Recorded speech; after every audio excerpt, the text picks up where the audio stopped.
Megastar Chiranjeevi గారి వారసుడిగా ఇండస్ట్రీకి ఎంట్రీ ఇచ్చి అతి తక్కువ కాలంలోనే తనకంటూ ఒక ప్రత్యేకమైన స్థానాన్ని సంపాదించుకున్నారు రామ్ చరణ్.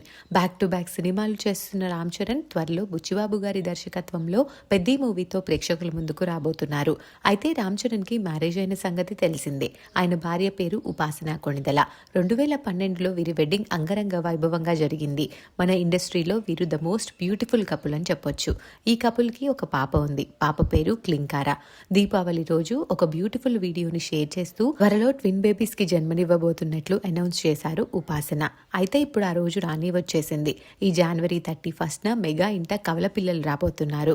ఈ రోజుకి ఇంకా 2 రోజులే ఉండడంతో మెగా ఫ్యాన్స్ కూడా ఫుల్ ఎక్సైటెడ్ గా ఎదురు చూస్తున్నారు. మరి ఈసారి మెగా వారసుడు వస్తాడా, చిరంజీవి గారి కోరిక నెరవేరుతుందా అంటూ కామెంట్స్ పెడుతూ ఉపాసన చరణ్లకి అడ్వాన్స్ కంగ్రాచులేషన్స్ తెలియజేస్తున్నారు నెటిజన్లు.